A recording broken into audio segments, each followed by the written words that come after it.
Hello everybody, how are you today? I hope you're doing great because it is a fabulous day after all.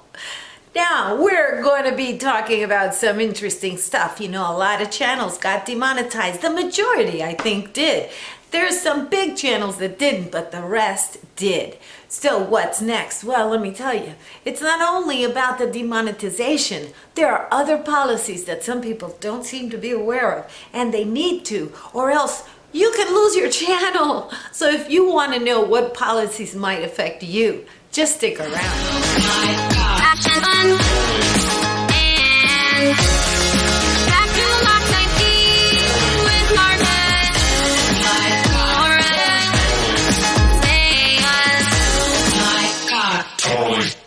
You know, I talk about makeup and I talk about health, but I also talk about YouTube and some strategies that can make content creators' channels better and even viewers' experience better.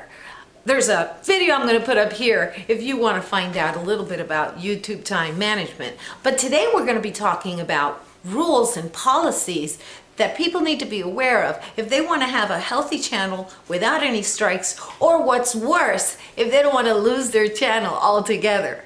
The first one I'm going to talk to you about is, yep, I'm not even going to say the name. I'm not going to say this. I will not say this. And I hope that you don't say it, and I hope that you don't write it, and I hope that you don't do it. Because this is what happens. YouTube wants organic growth. I finally got it. It did take me a while to understand it, but you know, this is free. So when you see something free, you get all confused. But it's not a free for all. After all, YouTube is a business and they want to make money and they sell ads. So the advertisement companies want to make sure that they're placing their ads in quality content. And that means that it has to be channels that truly are being visited because they're organically enticing visitors to go and watch the content. Not this.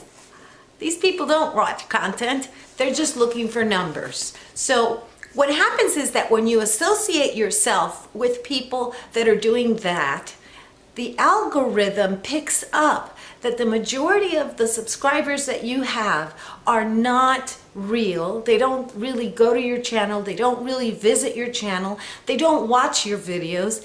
And they start watching your channel to see if you're doing the same thing. And if you do that, you might get a strike. Say no to this. Let's talk about the next one. The next one is this one. And again, I'm putting it here, but I can say it. Click and go. Now, what do I call click and go? I'll tell you what I call click and go. When somebody goes to your channel and as that video is running, they're writing, wow, great video, I really liked it. Or maybe the ad is running, the video hasn't even started yet. And that's the comment that they left and they're off to the next one. Well, let me tell you, I know a person who's really kind at heart. He doesn't have so much time, and that person decided to start supporting as many people as he could by leaving a comment and leaving a like, but they didn't have time to watch videos. And they received an email from YouTube saying, you are spamming. This is a warning.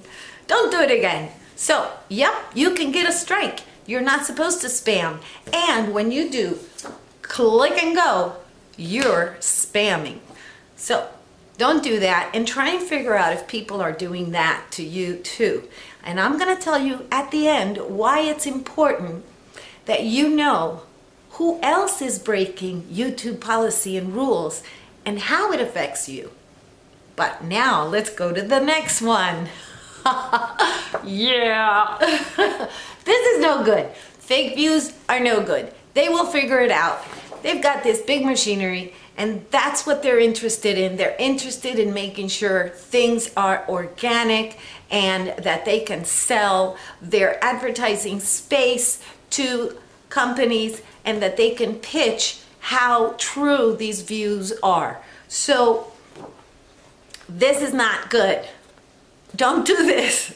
There are some companies that come on night and they present themselves in a very honest and naive type of way. Some know, some are really out front with their fakeness, but others don't really come off that clear, and you think that they're actually people that are going to be watching. Maybe they're being paid to sit in front of the TV and, you know, watch it and sit in front of a computer and watch. You don't know, and maybe you're taking it in a very naive way.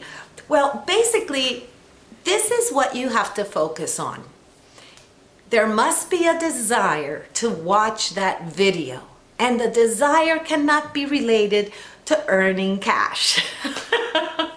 The desire cannot be related to getting a sub back.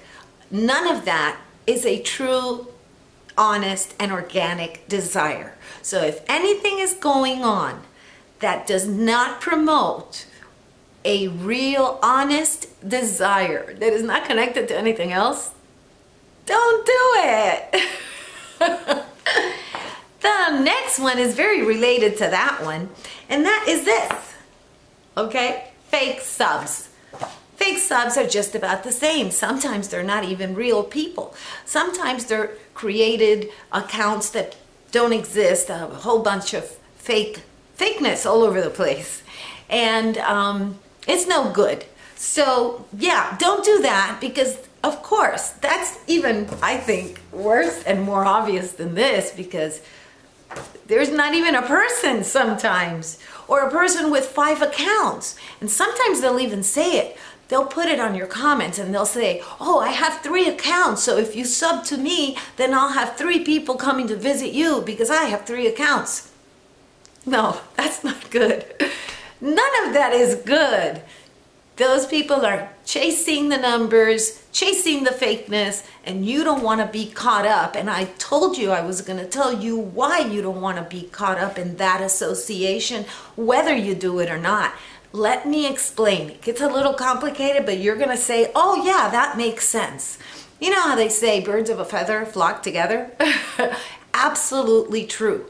And with YouTube, this is what happens. YouTube will identify somebody who's doing all of these, and they'll say, well, let's check out who this person was following.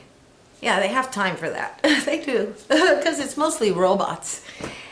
And they'll see that if there is a common thread, that these people that are breaking the rules are people that you have on your channel. If there's a large number, it'll set off a red flag. And it puts you in the same situation because you're supporting that kind of fakeness. So it's a very dangerous situation to be in. I'm not saying that if you by chance, and because you don't even know, you have somebody who happens to have a fake account, or somebody who is doing click and go, or maybe 2 that do this, that they're going to flag you. No, that's probably not going to happen. But if you have a lot of subscribers and you're not quite sure if they're real people, or if they're real honest, or if you have a lot that are participating in these activities, yeah, it'll flag you too. So, because you're a part of a community that is breaking YouTube policy. So, don't do it. Just be careful that you're doing the right thing. More important, be sure that you know what the right thing is. YouTube has their policies written down. Check them out, read them, make sure you know them.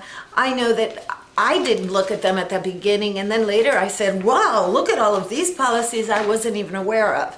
So check it out, because it's good for you and good for the entire community. I hope that you like this video, and I hope you subscribe. But more important than all of that, I hope that you have a day filled with peace, love, and joy.